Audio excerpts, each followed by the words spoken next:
Todo mundo acredita em alguma coisa. Tem uma música do Point of Grace que fala exatamente sobre isso. O nome da música é I Choose You, né? Que fala assim a música. Todo mundo acredita em alguma coisa. Eu escolhi acreditar em Deus. Mas todo mundo vai acreditar. Todo mundo tem um Deus. Mesmo não ter, já é um Deus. O estudo me levou para um lugar de pensar o porquê do pensamento. Não é só dizer assim, é preciso ter fé para crer numa coisa ou outra. Que essa é uma fala comum. Mas essa fala comum, né? E eu acho que é o Rodrigo Silva que fala isso, ou outra pessoa, não lembro. Para você tornar alguma coisa muito simples, ela precisou ser muito bem trabalhada, né, para você chegar numa conclusão como essa, né? Então, como a gente não tem muita base para muita informação, né, a gente usa já o final do raciocínio dessas pessoas. E o final é esse, né, que é preciso ter fé. Eu achei interessante ele citar Kant, porque de um jeito mais profundo e trabalhoso, assim, de pensar, é que assim, quem ouça, tem pessoas que consideram a gente, tipo, falando essas coisas, e falam assim, meu, que viagem, pra que pensar isso, entendeu? É só considerar a realidade e tomar decisões baseadas na realidade. A gente não precisa ficar pensando se a realidade é verdadeira ou não é. Só que tem gente que gosta de pensar se a realidade é verdadeira ou não é. Tem gente que só reage à realidade. Eu penso que essas pessoas que gostam de pensar a realidade, né, os principais filósofos estão aí, né, postos enquanto referência exatamente por causa disso. O papel deles, para mim, é importante. Pelo menos em alguns momentos, né, quando eu preciso de respostas mais elaboradas, né? Então ele fala assim, se a gente parte do pressuposto de que a gente já disse que não acredita, primeiro precisa haver uma crença para depois haver a descrença. O ateísmo é um pouco disso, né? Você diz que não crê, mas no que antes você cria, ou o que foi proposto a você enquanto crença. Vamos conversar primeiro partindo do existente para o inexistente, entende? A lógica, o raciocínio precisa ser esse. E aí a gente vai para lugares difíceis, né? Tipo, muito científicos. E que o estudo vem abordando, basicamente, né? E eu achei muito legal, porque Deus, vamos partir do pressuposto de que ele existe, né? Ok.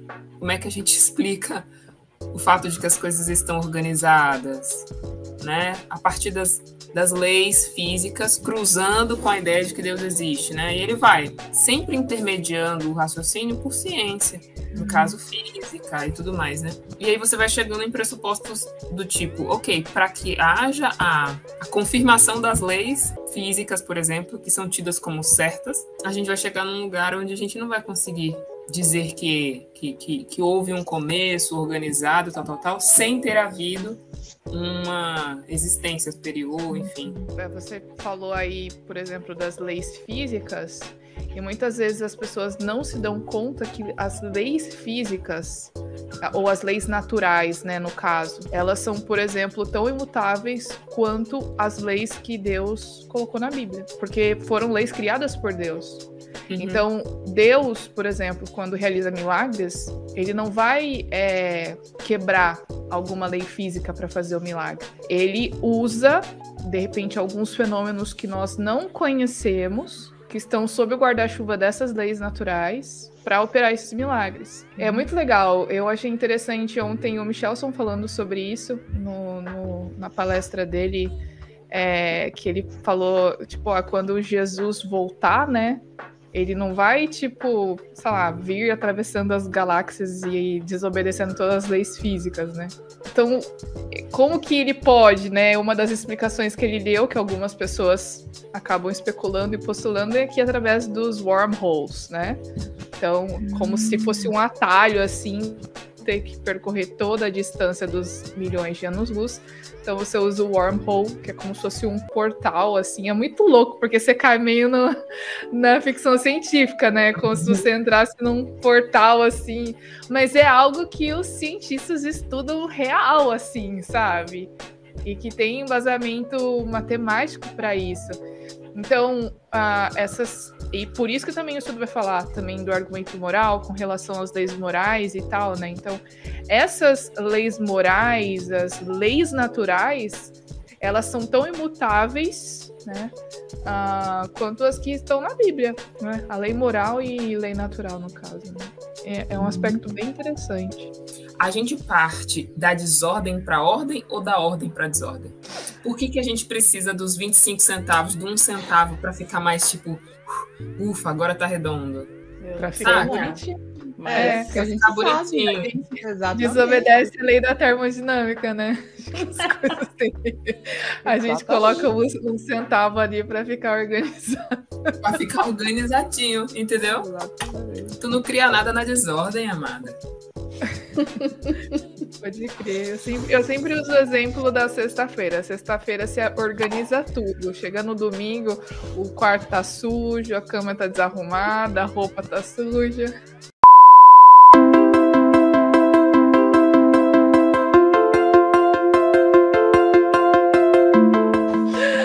Olá, muito bem-vindo a mais um vídeo da série O Resgate da Verdade, em que nós estamos aqui fazendo discussões, debates com o estudo bíblico O Resgate da Verdade. Inclusive, antes da gente começar o nosso papo, é sempre importante, se você quiser estudar conosco, não se esqueça que na descrição do vídeo está o link para você baixar gratuitamente esse estudo, e é muito legal.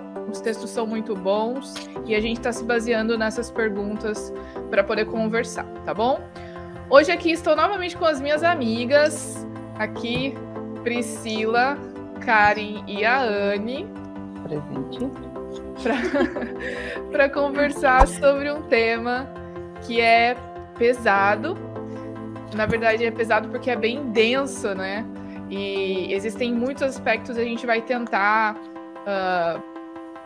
falar aquelas coisas que mais nos impressionaram no estudo e que são mais importantes para a gente. É claro que o assunto não se esgota aqui, por isso que é importante também estudar e acompanhar para tirar suas próprias conclusões, tá bom? Não se esqueça também de se inscrever no canal, se você não está inscrito, de dar o joinha no vídeo, aquela coisa toda que o algoritmo do YouTube nos manda, nos ordena, né, para a gente ter um engajamento. E também não se esqueça que todo o conteúdo do canal está em podcast no Spotify. Então, se você não quer ir ver no YouTube, enquanto você está lavando a louça, fazendo a caminhada, aquele exercício, você procura lá podcast Confissões de Crente. E aí você curte o conteúdo do canal no Spotify, tá? Bom, sem mais delongas, meninas, o título do nosso estudo aqui, então, é Deus, Deuses ou Imaginação. E o estudo ele traz uma discussão trazendo o exemplo de um inglês, o Anthony Flew. Ele foi um dos maiores filósofos do século XX, extremamente ateu de tudo, só que no final ele acabou, através aí, lógico, a jornada dele ao longo da vida, ele acabou se convertendo e então admitindo que existe um Deus criador. Então a gente vai, ao longo do nosso estudo, conversar sobre esses aspectos em relação à crença, à fé, a questão aí dos ateus, no que acreditar ou não, e nos argumentos que estão envolvidos na crença também, para a gente poder mostrar que a nossa crença ela é racional, sim, e nós temos muitas evidências para acreditar. E antes aqui da gente conversar, como sempre, a gente estava aqui fazendo um aquecimento de quase meia hora de conversa, conversando sobre esses aspectos. E, Priscila, você falou uma coisa muito interessante em relação à crença e à descrença, né? Eu acho que seria legal repetir aqui para a gente dar essa introdução aqui no estudo. É uma premissa que eu achei bem interessante de ser posta, assim, como um ponto de partida, né? E a gente está aqui num estudo bíblico, né? Então, a gente tem um pressuposto para o nosso encontro aqui, né? Vou dar o primeiro exemplo para depois falar do conceito. O pressuposto de um estudo bíblico é que a gente se encontrou porque nós temos a Bíblia enquanto orientador comum a todas nós. Né? No caso, a gente tem aqui um formato de estudo bíblico baseado num estudo desenvolvido por um colega, né? O nosso amigo e irmão. Mas existe um pressuposto básico, existe um ponto de partida. E essa é a ideia que orienta a gente para também conversar assuntos tão sérios como esse, né? Deus existe, não existe? Se explica a existência dele, não se explica? É razoável dizer que ele existe? É irrazoável negar a existência? Enfim, a gente primeiro precisa entender que a gente parte da ordem para depois detectar a desordem. A gente parte de um lugar conhecido para o desconhecido. Né? E Hebreus 11:6 fala que para se aproximar de Deus é preciso se aproximar crendo que ele existe. E essa ideia para mim fecha muito, né, neste raciocínio. Vamos estudar sobre Deus? Vamos estudar sobre a Bíblia? No caso aqui, vamos estudar sobre as ideias que construíram ao longo da história a percepção de que Deus é alguém que possa ser, né, que possa existir, ou não existe não, foi viagem da nossa cabeça. Mas a gente vai partir de um pressuposto básico. É preciso que a gente faça essa convergência. E que não é nem para dizer assim, tá vendo, eu tinha certeza que Deus existe. Tá vendo, eu tinha certeza de que ele era possível provar. Não é sobre isso. É apenas para que a gente alinhe as coisas, entende? E a lógica do mundo se dá pelo conhecido para o desconhecido. Quando a gente faz uma digressão na história, a gente parte do conhecido para o desconhecido. Então, a gente quer aplicar essa mesma proposta aqui, hoje. Exatamente. Então, a gente vai discutir aqui, no estudo, 3 argumentos que foram propostos e eu vejo assim dessa forma. Eu acho que nesse primeiro momento aqui do estudo, a nossa preocupação não é exatamente dizer ou falar do Deus judaico-cristão criador, mas é sim mostrar que a natureza ela possui uma complexidade, ou a moral que seja, que mostra que existe uma mente inteligente e que existe uma força superior, que houve uma causa primeira, né? E com isso, a gente vai então falar sobre 3 argumentos: o cosmológico, o argumento teleológico e o argumento moral. Aí, Anne, a gente vê aqui que aparece logo um silogismo, né? Que é um silogismo, antes da gente ficar falando essas palavras aí que vem dos gregos e dessas línguas aí, que a gente não entende direito. Vamos para o dicionário de novo. Foi de novo aquele caso. Eu sei o que é, mas eu não sei explicar exatamente.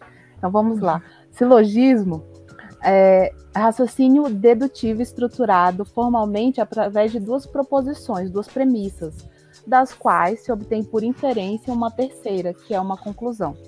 Aqui o dicionário ele faz uma coisa assim: todos os homens são mortais. Primeira proposição. A segunda: os gregos são homens. Logo, os gregos são mortais. Então, isso é um silogismo, 2 proposições, daí dessas 2 você tira uma conclusão. E é um argumento que é lógico, né? A gente está usando aqui a lógica. Uhum. E é bem interessante porque nem sempre esse silogismo ele é verdadeiro, né? Porque você pode, através dessa lógica, levar a um resultado ou uma mentira, por exemplo. Né? Uhum. Então, se as suas premissas não forem verdadeiras, então isso afeta a sua conclusão. Exatamente. Então, a gente tem aqui, no argumento cosmológico, também essa estrutura em que você tem 3 afirmações. As 2 primeiras levam a uma conclusão. A primeira é: todo projeto... Não, desculpa, eu tô confundindo aqui do argumento. O argumento cosmológico é assim: tudo teve um começo ou teve uma causa, certo? Essa é a primeira afirmação e a gente não duvida. Então, existe algo aqui no nosso mundo real e material que foi eterno ou que é eterno? Não, né? Material, não. Daqui não. Se algo não é eterno, ele teve uma causa. Certo? E começou em um certo momento. Aí eu vou para minha segunda afirmação. O universo teve um começo. E a minha conclusão, então, se tudo que teve o começo teve uma causa, e o universo teve um começo, o universo teve uma causa. O que é bem interessante, porque a gente vem de uma realidade, até pouco tempo atrás, no início do século XX, em que os físicos achavam que o universo era eterno. Einstein achava que o universo era eterno. E aí, depois de um tempo, vieram algumas outras pessoas, eu não lembro aqui o nome do monge que bolou a teoria, né, que veio a ser chamada jocosamente de Big Bang, e que inclusive usou coisas que o Einstein estudou, a teoria da relatividade, para mostrar que o universo teve um começo. Inclusive é interessante a gente aproveitar esse início aqui para falar que a teoria do Big Bang não tem a ver com explosão. Na verdade, esse foi um nome jocoso, que algumas pessoas que não concordavam com a teoria acabaram dando esse nome para tirar sarro e acabou ficando.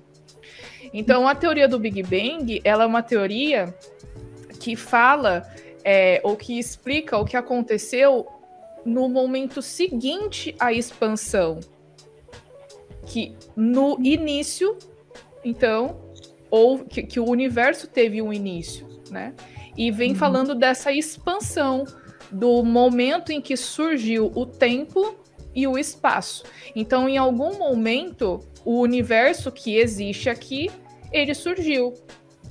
E o universo em que nós vivemos é o tempo e é o espaço. Isso é muito louco, né? Você imagina um momento em que não tinha noção de tempo e nem noção de espaço? Não é um raciocínio meio doido? Muito. Porque a gente funciona, né? Inviabiliza a vida do jeito que a gente conhece, né? Porque tudo nosso é orientado pelo tempo ou pelo espaço, né? Onde que nós estamos? Eu não saberia dizer se não houvesse né, o pressuposto do espaço, né? Estamos aonde? Nos orientamos para o quê? Iremos para onde? Faremos o quê a partir do lugar em que estamos, né? Ou do tempo em que estamos vivendo? E isso é uma coisa muito interessante de se considerar, porque, veja, talvez eu esteja viajando um pouco, tá? E se eu tiver, vocês me puxam de volta para a Terra. Aqui tem espaço para viagem. Aqui tem tempo e espaço. Tem, né? Então, tá bom. Boa! Maravilhoso. Gente, o que a gente tem visto ao nosso redor em termos de comportamento? Eu vou sempre para o comportamento humano, tá? Em termos de comportamento humano. A gente tem visto uma desestruturação. Vou colocar assim, tá? Entendam isso de maneira mais filosófica, do tempo e do espaço no qual o ser humano está, e no formato, ou na estrutura, ou na condição em que ele é desenvolvido. Do que eu estou querendo falar aqui? A gente está questionando tudo. E vejam, se eu questiono a forma como um ser humano é estruturado, o lugar onde ele está... Se eu ponho em dúvida, vou colocando em xeque, porque a gente saiu de um pressuposto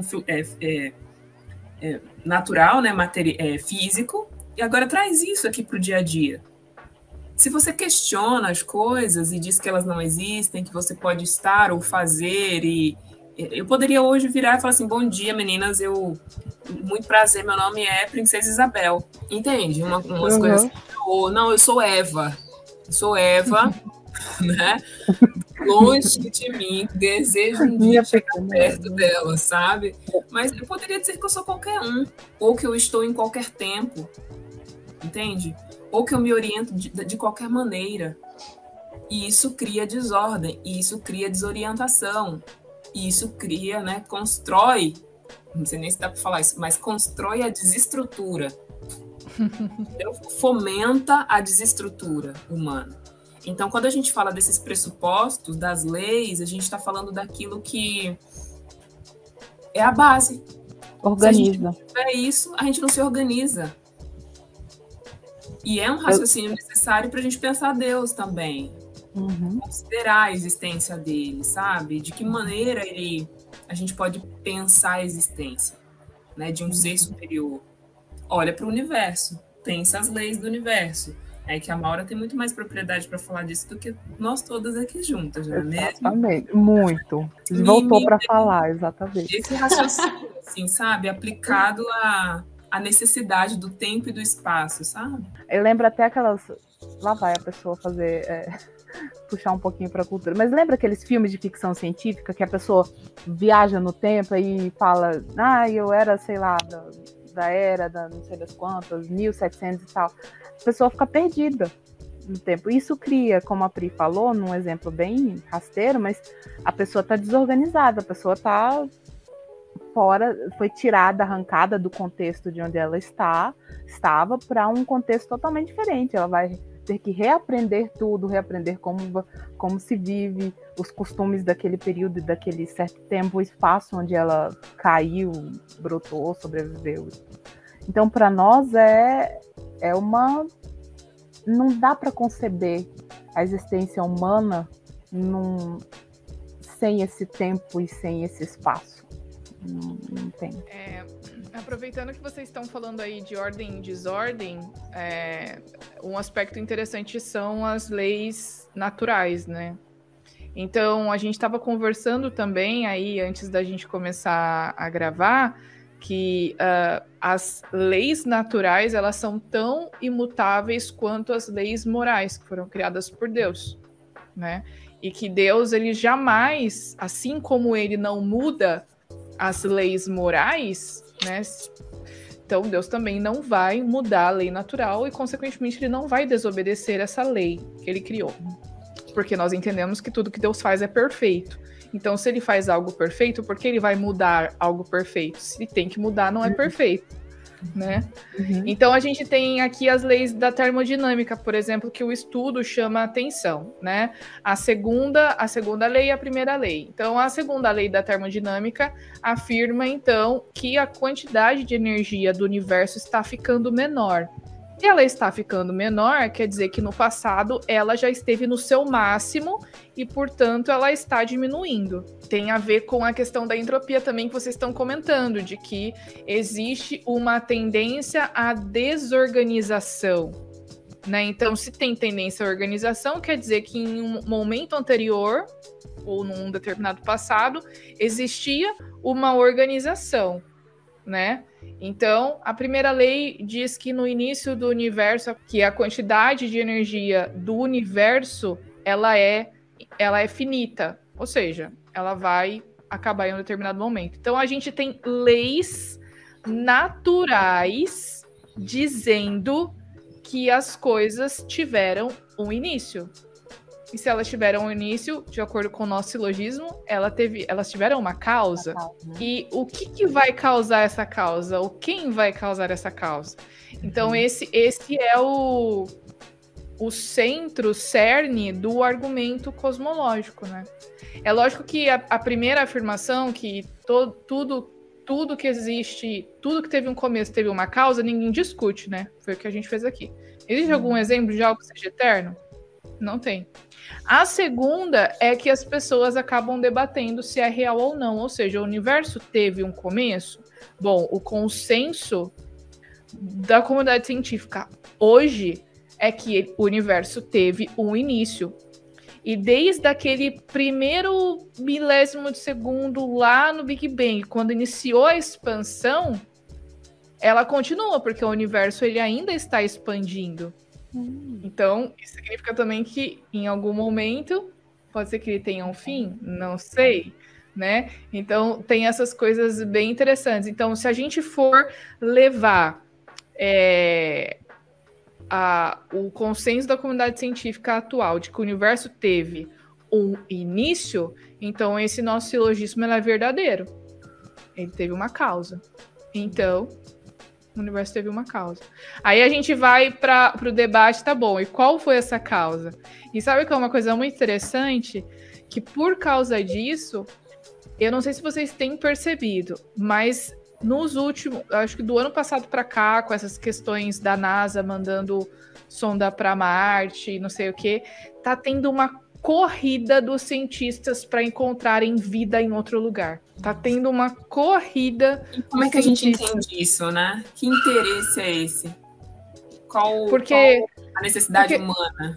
Porque se a vida surgiu em outro lugar, então, caraca, esse é um ponto, tipo, muito a favor da teoria da evolução. Porque se a vida surgiu em outro lugar, aqui na Terra também poderia ter surgido, né? E aí surgiu na Terra, mas ela surgiu em outro lugar, então ela veio de algum lugar para cá.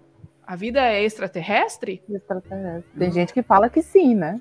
Tá difícil mostrar que ela surgiu aqui de forma espontânea. Por isso que o pessoal apela, né? Então, esse seria o cerne do argumento cosmológico. Isso é interessante de ser pensado, porque quando você vê o Stephen Hawking, né, que foi a frase que você usou, o Stephen Hawking que foi um ateu do início ao fim da vida, né? Considerando que no tempo real o universo tem um início, é como que... é o lugar comum que todos que têm um mínimo de honestidade chegam, né? Bom, se houve um início, e só pode haver um início se houver uma causa, ainda que eu seja ateu, eu vou precisar admitir que eu não domino o motivo pelo qual o universo existe. Não consigo. E aí, se você encontra, de alguma forma, uma complexidade nesse universo, como, por exemplo, essas leis naturais que estão finamente ajustadas, a gente sabe que, pelo exemplo que nós temos hoje, a complexidade vem do quê, Karen? Você que é designer aí, vem de uma mente. De uma mente inteligente. Alguém criou aquela complexidade, ou aquele padrão, né? Exatamente. E aí a gente vem para o nosso segundo argumento, que é o argumento teleológico. E aí nós temos novamente, qual é o silogismo do argumento teleológico, Anne? Vamos lá, você que é a garota do silogismo. Garota Aurélio. Então vamos lá. Esse segundo ele já tem mais a ver com o projeto, que fala assim, a primeira proposição. Todo projeto tem um projetista. O universo e a vida foram projetados. A gente viu a complexidade tanto das leis naturais e a gente pode ver da vida. Então, o universo e a vida têm um projetista. Assim, nada daqui a gente saiu de um lugar, digamos, de Deus não existe para existe um Deus. Ele está mais ou menos no agnosticismo aqui. Existe uma causa, né? Existe Exatamente. Uma força aí por trás. Exatamente. Algo superior que criou a vida e o planeta e onde estamos inseridos. A complexidade ajuda a funilar um pouco as ideias, né? Tipo, sem ela a gente fica totalmente aberta, só no aspecto de tipo, entendemos que começou de algum momento, mas o fato da complexidade, das características, dos padrões que a gente encontra na natureza, no ser humano, nos elementos da terra, da química, enfim, aí já deixa a gente com outro nível de questionamento, né? E se a gente não fizer as perguntas certas, né, e admitir as coisas que estão diante de nós, a gente acaba tentando construir link, né, entre o conhecido e o desconhecido de maneira muito grosseira. Por que eu lembrei disso? Por conta de um raciocínio darwiniano, tentando explicar a parentalidade entre homem e o macaco. Né? Olha só, ele falava assim: a ruptura entre homem e seus mais próximos aliados será então ampliada, pois irá intervir entre o homem e em um estado mais civilizado, como podemos esperar. Mesmo que o caucasiano e alguns macacos tão baixos como um babuíno, ao invés do que agora a gente tem enquanto negro e o australiano, existam. A gente está falando aqui do raciocínio que Darwin estava trazendo, e talvez tenha ficado complexo de entender, tentando preencher a lacuna entre os antropóides e os humanos. E ele fez isso usando o gorila. O babuíno... Foi no livro que ele publicou, The Descent of Man, né? A Descendência do Homem, que a galera quer esconder. Ninguém fala, todo mundo fala da origem das espécies, mas ninguém fala desse livro. Gorilas e aborígenes, né, australianos, e babuínos, isso para os negros, né? Para os pretos. E os babuínos, muito por sinal, né? Não é nem viável a gente pensar uma coisa dessa aqui. Não é nem viável. Mas acaba se chegando assim, não é viável porque a gente sabe que não é isso, né, hoje. Mas foi uma consideração que ele fez, tentando construir um vínculo, né, um elo. Qual foi o elo perdido entre um e outro? E a gente cai para lugares absurdos como esse, assim, sabe? São absolutamente racistas, né? A forma dele fechar o raciocínio dele é inviável para a gente, né? Não se pode considerar. Então, entender dos limites e fazer as perguntas certas, ou entender dos limites para encontrar respostas, eu acho que é bem sensato, é bem saudável para a gente não chegar a absurdos assim como esse, sabe? Seguir as trilhas honestamente. Seguir as peças, as premissas que a gente colocou aqui, a Maura nessa questão biológica, natural, ela tem muito mais propriedade. Você tem que seguir as evidências que estão colocadas. Completar as lacunas dessa forma grosseira pode levar a esses raciocínios, e vou queimar um pouquinho a largada aqui nesse sentido. Na parte do argumento moral, isso abre espaço para absurdos, como experimentos que foram feitos com os seres humanos. Eugenia, né? Exatamente, eugenia e outras coisas. Então, nós devemos seguir essas evidências e não completar as lacunas da forma que mais faz sentido para mim, ou da forma que eu me sinto mais confortável, ou da forma que é mais conveniente. Que é o que a gente chama aqui de evolucionismo naturalista, não é, Maura? A ideia exatamente. Essa questão do naturalismo, eu excluo totalmente o Deus da jogada, e eu vou tentar achar causas naturais. Tô falando novamente, causas naturais, né? Então as coisas tiveram uma causa. Uma causa. E essa questão que você citou é bem interessante, que é a respeito do Darwin, porque faz todo sentido ele falar isso, porque a teoria da evolução afirma que as coisas aconteceram gradualmente. Então, se ele afirmava que o homem ele teve o mesmo ancestral dos símios que a gente conhece hoje, né? Então, quais seriam as formas transicionais para chegar até o homem branco que ele afirmava, né?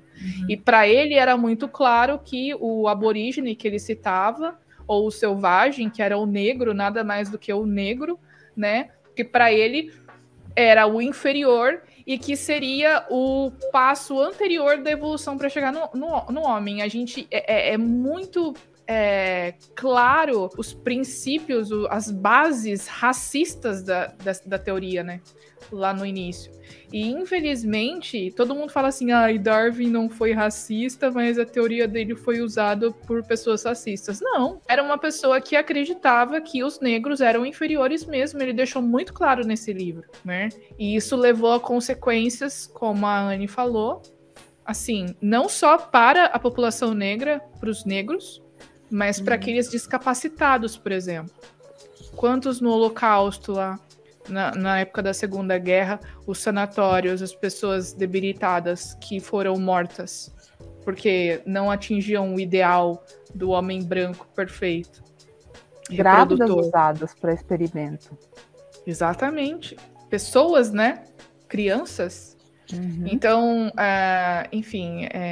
A gente pode até, usando esse contexto que a gente está falando, fazer o link com o argumento moral, né? Por que para a gente é absurdo considerar que uma pessoa preta venha, né, esteja muito próxima da sua... não vou falar do meu jeito, tá? Seja muito próxima do macaco. Por que é absurdo a gente falar uma coisa dessa? Por que é impensável, né? Eu admitir algo assim. E por que eu tenho que tratar o branco como sendo a raridade, né? Tipo, não sei se é o alecrim dourado. Sabe? Eu não sei se é um argumento bom, um exemplo bom, mas tipo, é como se fosse uma criança albina, entendeu? Que tá ali numa família de pessoas pretas e daí ela nasce. Tipo, houve um negócio aqui e é isso que explica, então, o surgimento das pessoas brancas. Houve uma mutação aqui, sabe? Umas coisas assim, tornou a gente, portanto, raro. Os brancos raros, né? Enfim, e evoluídos, né? Melhorados. Né? Um upgrade, assim, digamos assim. Por que é desconfortável a gente falar um negócio desse, né? Eu nem acho, Maura, me corrija se eu estiver errada mais uma vez, mas eu nem acho que Darwin tivesse já um pressuposto racista quando ele falou que vinha do macaco. Eu acho que ele estava só seguindo a lógica do raciocínio dele. Talvez também foi o fruto da época, né, em que ele viveu. Realmente não tem como a gente julgar a intenção dele, assim, né? Mas talvez fosse o fruto da cultura e sociedade da época que era racista e que tratava as pessoas pretas como sendo objetos inferiores. Fato é que o argumento foi péssimo, né? Exatamente. Só que se a gente for pensar biologicamente, gente, todo mundo é animal. Então, você não é diferente do seu ancestral símio, entende? Tanto que, de acordo com a teoria da evolução, nós compartilhamos o mesmo ancestral que o chimpanzé. Nós não viemos do chimpanzé, mas teve um indivíduo lá atrás que deu origem a nós. E aí? Então, somos todos animais. Então, pesado, assim. Mas só pra gente fechar essa questão que a gente deu essa divagada aqui do argumento teleológico, mas é basicamente isso, né? Então, todo projeto tem um projetista, isso, né, Karen? A gente não discute. Todo projeto tem um projetista. Eu sei que parece clichê, mas para mim o que mais faz sentido é você conseguir identificar características também do projetista. Eu falo isso porque faz total sentido. Tem vários... Um estilo, né? Tem vários estilos, e não precisa ser só de artistas, tá? Por exemplo, tem um cantor que eu... Vou dar uma devagada agora, né? Tem um cantor que eu gosto muito. E ele também é guitarrista. E é incrível, às vezes eu tô ouvindo uma outra música que ele fez parceria com alguém e eu ouço um pedacinho do solo. E eu sei lá quem tá cantando, eu falo, gente, é ele que tá tocando. Então, assim, além da complexidade que caracteriza alguém estruturando tudo, padronizando, a gente ainda consegue, enfim, Maura também, novamente, vai saber falar muito melhor disso. A gente consegue perceber as estruturas, os padrões, literalmente assinatura, né? Reconhecível em tudo. Então, isso gera mais dúvidas, né? Mais perguntas, na verdade, né? Mais tentativas de explicação, né? Eu acho que é isso, Karen. E assim, você acabou falando da segunda afirmação desse silogismo, que é o universo e a vida foram projetados. Como que eu sei que o universo e a vida foram projetados? Estrutura, através, né? Estruturas, através características. Dessas assinaturas. Exatamente. Então, é lógico que a gente vai falar também sobre isso, mas as pessoas, mesmo diante desses argumentos, elas ainda podem escolher não acreditar. Mas parece muito forte. Não parece muito forte? É meio que uma questão de escolha, né? Eu escolho não ver esse aspecto. Eu escolho ignorar essas... Eu escolho ignorar isso, eu escolho aceitar uma outra explicação que talvez... Isso, claro, parte do pressuposto que eu acredito em Deus, né? Eu escolho acreditar numa outra explicação que tente dar sentido aos milagres de Deus, né? A coisas que eu não consigo, que eu talvez não queira dar a conotação de que foi Deus que fez isso, né? Não quero colocar ele ali, eu retiro ele e tento de outra forma explicar. E aí a gente tem XYZ caminhos. Mas a gente continua vendo os mesmos sinais, né? Os mesmos parâmetros. A matéria a ser estudada é a mesma, só que eu estou tentando tirar Deus dali, aí eu dou XYZ, outras justificativas. E a Bíblia fala, dentro desse argumento teleológico, Paulo fala que na natureza, as evidências para se crer em Deus estão na natureza. E Paulo, ele é mais contundente do que nós, no sentido que ele fala que por isso, por ignorar essas coisas, os homens são indesculpáveis. Você vê todos esses argumentos, o estudo fala na complexidade de uma ameba, assim, como a ameba é complexa. Eu fiquei de cara quando eu li isso, porque a pessoa quando fala, fulano é uma ameba, fulano é burro, uma porta, é coisa assim que se fala quando falava em ameba. Aí eu fui ver que a ameba tem todo um organismo tão complexo assim. Então ignorar essas evidências, ignorar tudo isso, essa complexidade toda no universo, num serzinho, digamos, inferior, Paulo fala, em Romanos 1:20, ele fala que... Então, eu procurei aqui pra gente recuperar, porque esse verso, pra mim, ele é muito impactante, sabe? E diz aqui 1:20, pois desde a criação do mundo, os atributos invisíveis de Deus, seu eterno poder e sua natureza divina, têm vistos...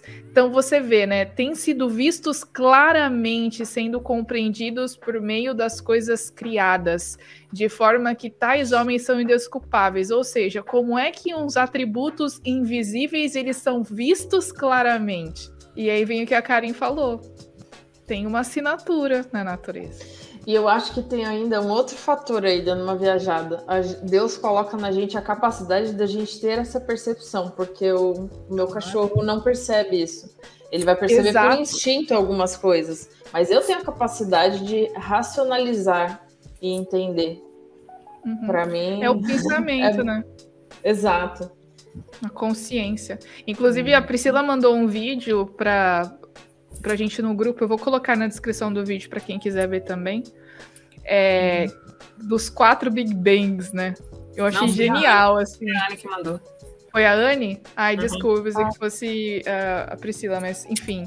Achei genial, Anne, e eu vou até preparar uma palestra sobre aquilo, porque quando você para, né, como é que você vai explicar esse salto de seres inconscientes ou que agem por instinto, por mais que no caso do cachorro, por exemplo, tenham um sentimento, que desenvolvam, né, esse amor pelos humanos aí, mas você sai de um que é inconsciente, irracional e salta para um que consegue ter esse tipo de reflexão, que consegue pensar, que consegue criar, que consegue construir. E esse vídeo ele fala que um dos Big Bangs foi isso, foi a consciência. O quarto Big Bang é a consciência. Quando eu tava vendo esse vídeo, me lembrou um dos meus versos favoritos na Bíblia, que é de Eclesiastes, quando fala... Eclesiastes 3, deixa eu ver aqui. 3:11, fala assim. Que ele, Deus, fez tudo apropriado ao seu tempo. Também pôs no coração do homem o anseio pela eternidade. Mesmo assim, ele não consegue compreender inteiramente o que Deus fez.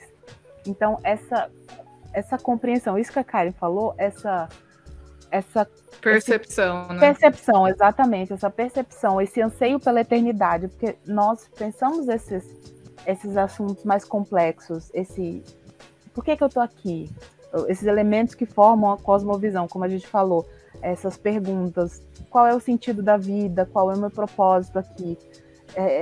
Eu acredito essas perguntas a esse senso de eternidade que foi colocado no nosso coração.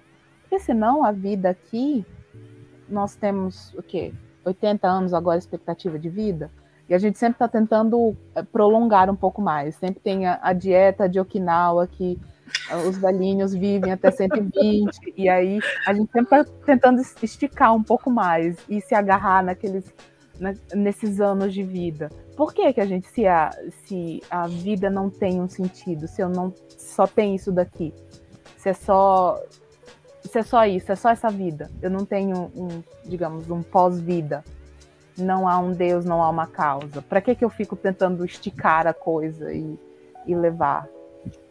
Isso existe. E outra coisa também, já conectando com o argumento moral, então, se não existe nada disso, eu posso viver como eu quero.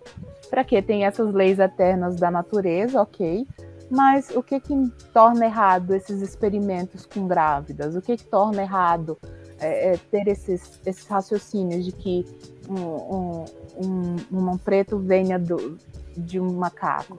O que torna errado? Ou ele seja considerado inferior, né? Exatamente, a outra pessoa de outra cor. Que eu considere uma pessoa inferior a mim. Foi o que a Priscila falou, e que o que torna errado matar uma pessoa? Por que eu não posso defender a minha honra matando a pessoa? E como antes matava a pessoa, a família, e tomava os bens e queimava as coisas. Por que isso é errado? E por que a gente tem esse senso de moral e os animais não têm, né? Por exemplo, quem que colocou? Exatamente, porque na hora da fome eles não têm pudor nenhum em matar. Não. Eles matam, porque eles estão com fome, né? E realmente essas perguntas elas são muito válidas. E aí já vem aqui para o nosso argumento, então, o moral. Por que que pessoas de culturas ou de regiões até mesmo muito afastadas ainda assim têm suas regras de moral e de justiça? Né? Então, por exemplo, tem tribos na Amazônia que quando o neném ele nasce com algum defeito, eles matam porque não tá perfeitinho, né? Enfim, eles têm o senso deles de justiça, o senso deles de moral. Pode ser diferente do nosso, mas ainda assim existe essa questão de organização, tem a questão de você ter o pajé, que é o líder que vai decidir, sei lá, eu não sei se é pajé em todas as tribos, eu estou usando aqui um exemplo, ou seja, você tem um líder ali que vai ser aquele que vai decidir as questões, que vai colocar ordem, você tem uma organização na sociedade, você tem distribuição de funções, né? Então, por que por mais que essas culturas e sociedades elas não sejam ligadas, não tenham contato, por exemplo, por que elas ainda têm essas regras morais e têm essa justiça? O que explica, né? O que explica? E eu acho que é justamente isso aí que vocês comentaram, de que nós fomos criados com isso dentro de nós. Nós somos criados em um espaço em que já existia a lei moral. Que é um pouco do que Kant fala, né? A resposta que ele tem para isso tudo, ele chama de lógica transcendental. O conceito de Deus, de liberdade e imortalidade, não dá para você explicar.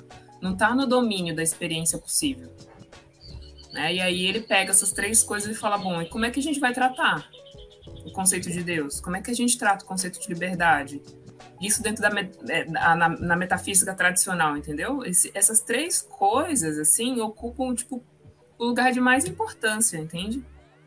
Porque, veja, se você não consegue explicar Deus, se você não consegue explicar liberdade, e se você não consegue explicar a imortalidade, né, do ser humano, num campo teórico, né, determinante, né, ou seja, que eu consiga organizar, que eu tenha um método, eu não estou falando que eu estou dominando isso. Portanto, existe uma lógica transcendente para explicar a existência humana.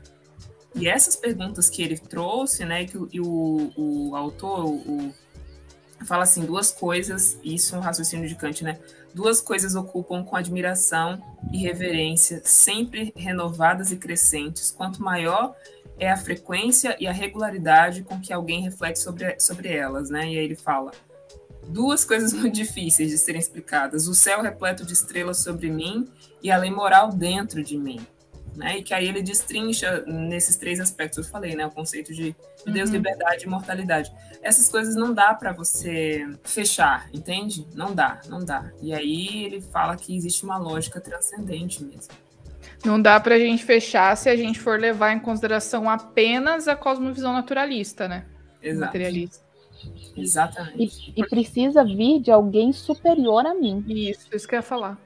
Porque se vier de alguém igual, eu posso ignorar simplesmente. É totalmente questionável, né? Se você Exatamente. Quiser. Enviesado.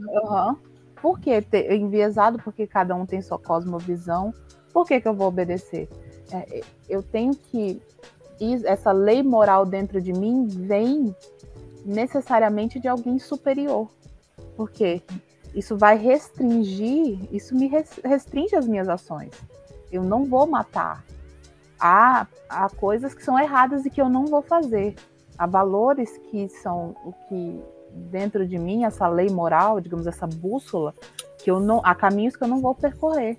Isso tem que vir de alguém. Tem um limite, causa. Né? Exatamente. E eu sigo esse limite. Eu acato, eu me submeto a esse limite. Porque se não houver Deus, acho que foi Dostoiévski que eu estava lendo, que fala assim, que se não houver Deus, então não há sentido. Eu posso fazer o que eu quiser. E acabou tudo, vira anarquia, as pessoas fazem o que querem. E eu acho que, por mais que a pessoa não acredite no Deus, né, judaico-cristão, enfim, que é uma coisa que a gente vai estudar mais pra frente, ainda assim, você pode pegar um ateu. Ele vai lutar contra maltrato com animais, ele vai defender o direito à vida, ele vai achar errado roubar, mentir, né? Pelo menos a maior parte, né, dos ateus. Então, por mais que as pessoas não acreditem na existência de uma causa primeira, de um ser superior, ainda assim tem isso que é comum a todos. E é algo que a gente não faz esforço nenhum para aprender. É algo que já está dentro de nós. É lógico que é importante, sim, a gente aprende com a cultura, com a família, com a sociedade, aquelas coisas todas, mas se a gente for usar essa comparação com várias sociedades diferentes, que estão afastadas, que não tiveram contato, e ainda assim tem suas próprias regras de moral, então a gente vê que é algo que a gente simplesmente tem, né? Que é um pouco também do que ele fala, tipo, então a gente tá falando brota da onde? A gente está se autoposicionando na vida em relação a questões teóricas e práticas, morais e práticas, de eu tenho uma autoposição aqui de que isso é certo, um autoposicionamento de que isso é errado. Tudo bem, né? Mas esse é um problema. Porque quando eu digo que é um auto, é que veio de mim, certo? E quem te deu? Veio a partir do quê? Essa ideia reguladora dentro de você para executar as coisas. Porque é um raciocínio também histórico, né? Do autoposicionamento humano.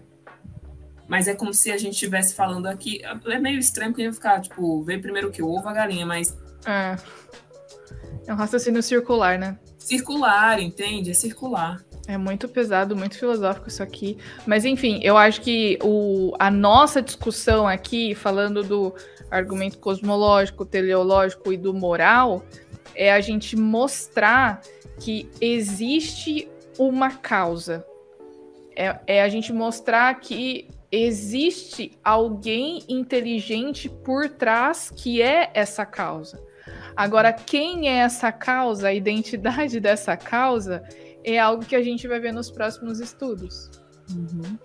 O finalzinho, cara, Maura, do estudo, eu achei muito legal, porque ele talvez dê esse gancho, né, para os próximos estudos. Fala assim, na página 18, as certezas humanas, tanto as dos teístas quanto dos ateístas, costumam se mostrar frágeis diante de certas situações da vida, o sofrimento, por exemplo, e mesmo diante de contra-argumentações convincentes, né? Ou seja, a gente está aqui conversando, não para dizer assim, fechamos nisso ou fechamos naquilo, a gente está falando que o homem, ao longo do tempo, foi fazendo perguntas, e essas perguntas são importantes, mas até certo ponto essas perguntas respondem, depois elas não respondem mais, elas conseguem explicar, né, vai até um lugar, mas existe um outro lugar para onde que a gente avança, que é, por isso a fé racional e relacional, confiança baseada em evidências suficientes e em comunhão com Deus sempre será necessária. Fé racional, ou seja, que faz essas perguntas aqui, como a gente veio pontuando, né? Perguntas de cunho biológico, perguntas de cunho físico, perguntas de cunho filosófico, elas vão, né, nos ajudar, e existe um lugar onde elas precisam, elas vão parar, e para além disso a gente fala de uma construção de uma fé baseada na relação. É razão e relação, junto, as duas coisas construindo a crença, né? E que talvez a gente esteja falando que este é o ponto onde a gente vê pessoas desenvolvendo a descrença em Deus. E eu estou falando isso especialmente pessoas que cresceram, né, em lares cristãos, e que você fala, por favor, não creio mais, tal, não sei o quê. Porque sim, existem coisas que não podem ser explicadas, existem coisas que podem ser explicadas, mas entre uma coisa e outra eu preciso experimentar. Se eu digo que sou cristã e eu não experimento, eu vou cair na descrença. Porque não tem significado na sua vida aquela crença, então não é relevante. Você vai para onde com um negócio desse, entende? É como se eu estivesse aqui falando de várias coisas que eu nunca nem parei para realmente, né? Eu trabalho com com psicologia, não parei para estudar, não parei para botar em prática. Tipo, você crê ou você não crê nisso aí que você está estudando, né? Você está fazendo um tratado de Tordesilhas em cima do quê? Se você nunca experimentou nada, né? Por isso que a Bíblia fala, né? Provai e vede, né? Que é o caminho contrário, né? Prova, aí você vai enxergar. Eu estava até pensando aqui no que a gente estava falando sobre, por exemplo, a tentativa de Darwin de completar ali, né, as lacunas. Da mesma forma, quando a gente pensa em fé, independente do que você acredite, você precisa, é o que a Pi está falando, tem pontos que precisam ser completados.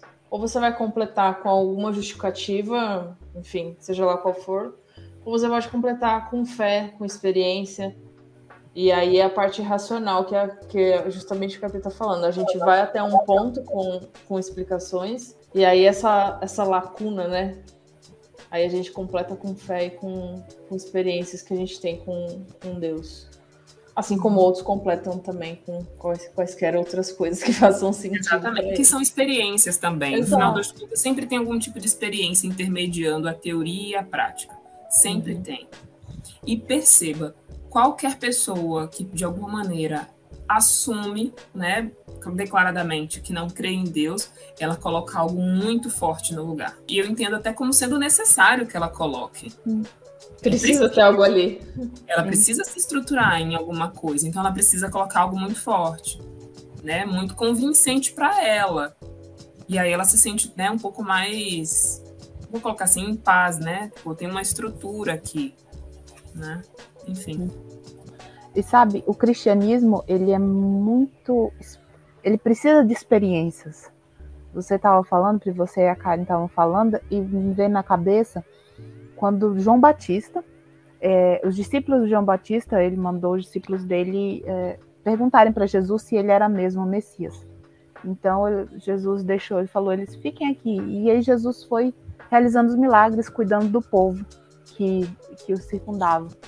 E aí, quando eles voltaram para falar com Jesus, aí Jesus, contando assim, bem simplista, mas qual foi a resposta deles para Jesus, da pergunta se o Senhor é realmente o Messias? O que vocês viram aqui? O que vocês viram acontecer?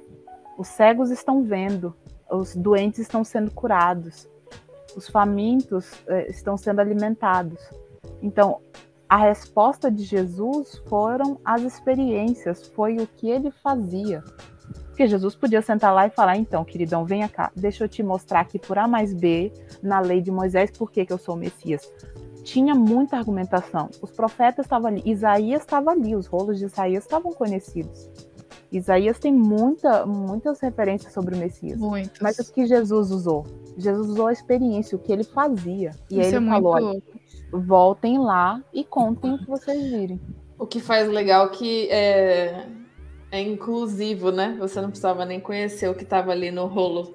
Só você, qualquer um que estivesse ali podia experienciar e entender, né? Não precisava ser alguém que estava estudando ou soubesse das profecias. Uhum. É muito legal isso. E é novamente aquilo que eu estava falando bem no início, quando a gente começou. Todo mundo precisa acreditar em algo ou em alguém. Todo mundo tem um Deus. Então, pode ser o seu... Se você não é cristão, você tem o seu trabalho, você tem a vida boêmia, você tem o sexo, você tem o dinheiro, você tem os seus relacionamentos, você tem o seu amor pela natureza e a luta, por exemplo, sei lá, ambientalismo, não sei, seja o que for. A diferença é que quem é cristão, pelo menos historicamente, escolheu o Deus judaico-cristão, o seu Deus. Porque existe essa lacuna, né? Como vocês comentaram. Não tem jeito, a gente sempre vai direcionar as nossas atenções para alguém, as nossas afeições para algo que nós cremos ser superior, ou algo que vai suprir alguma necessidade que a gente tem. Sabe o que eu pensei, Anne? Eu acho que já pode encerrar, mas eu pensei enquanto você falava, né? Tinha uma premissa ali, quando Jesus fala para os discípulos, para eles irem contarem o que eles estavam vendo. E ó, os cegos veem, os coxos andam, né? A gente está falando só de coisas que o homem não pode fazer. O homem não pode fazer um cego ver, botando barrinho no olho. O homem não pode fazer um coxo andar. O homem não pode fazer ninguém ressuscitar. O homem não cria vida. Então, o elemento comum a todos esses eventos é que todo mundo que estava ali estava sendo regido pelas mesmas leis naturais. Ou seja, não dá para um cego do nada ver. Ainda que fosse naquele tempo onde a ciência fosse tão, rudimentar, pouco desenvolvida. Mas não dá. Ainda hoje, mesmo Ainda não dá, ainda hoje. Você fala assim, levanta e anda. O médico não fala levanta e anda. Não fala, gente. Não fala. Então, se tem um elemento aqui que eu não explico, esse elemento aqui não está na minha esfera de apropriação. E eu acho que tem algo importante também para a gente deixar claro, a gente não está falando do Deus das lacunas aqui. Ou seja, algo que a gente não consegue explicar, então foi Deus que fez. Muito pelo contrário, eu acho que a gente passou esse tempo inteiro fazendo vários questionamentos para entender essa mente superior ou a existência desse ser superior e entender como é que nós identificamos isso, seja na natureza, seja na moral, seja no universo, né? E aí eu acho que é aí que entra também duas coisas importantes. Uma a gente já falou bastante, é a fé, né? A Priscila falou da experiência. Eu acho isso importantíssimo. Teve uma vez que um rapaz que estava aqui se batizou e na escola sabatina pediram para cada um dar um conselho para ele, né? E uma das coisas que eu falei para ele foi isso: experimente Deus. Não acredite no que o seu amigo fala, no que o pastor fala, no que as outras pessoas falam. Tenha a sua experiência, o seu relacionamento com Deus. Então é a fé. Provar e vede, como a Anne falou também. A outra coisa é a ciência. Então, eu vou usar as ferramentas que a ciência me dá para, por exemplo, buscar essa complexidade, para tentar entender essa complexidade, né? E para dizer que simplesmente, até mesmo usando a matemática e as probabilidades, que é estatisticamente impossível que essa complexidade tenha surgido por mecanismos naturais, porque simplesmente matematicamente não é possível. Então, a gente trabalha com essas duas coisas porque tem aquilo, né?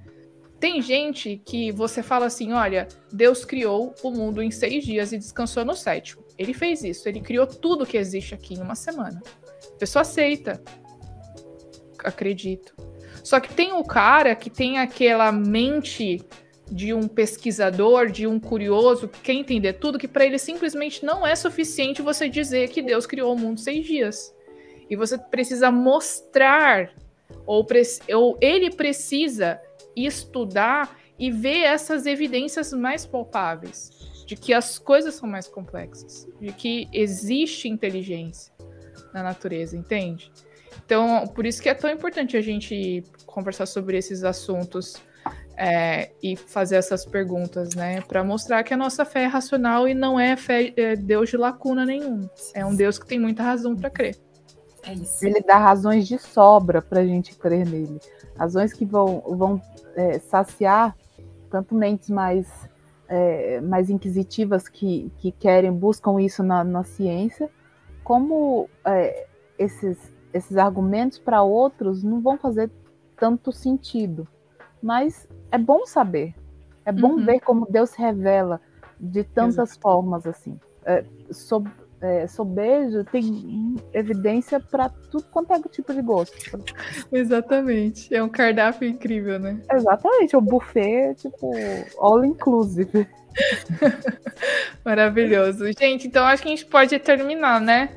Sim. Por aqui, nossa conversa. Curti muito esse papo cabeça aqui. E a gente se encontra, então, no estudo 4, em que nós vamos falar sobre certo ou errado. Quem é que precisa? Quem precisa de limites, né? Só assunto tranquilo, gente. Assunto nada polêmico, né? Só tira porrada e bom, velho. Pode crer, mas é isso mesmo. Vamos desafiar aqui, né? Porque é isso que a gente tem que fazer. Então é isso, gente. Não se esqueça de se inscrever no canal, compartilhar com os amigos. e conferir os outros conteúdos também. Comecei com a minha amiga Luciara um clube do livro aqui no canal. Começamos a estudar o livro O que Deus Diz sobre as Mulheres. Então já tem aí o primeiro vídeo dos 3 primeiros capítulos. E acompanhe para você conhecer mais também e ler o livro com a gente, tá? Então é isso, pessoal. Até a próxima.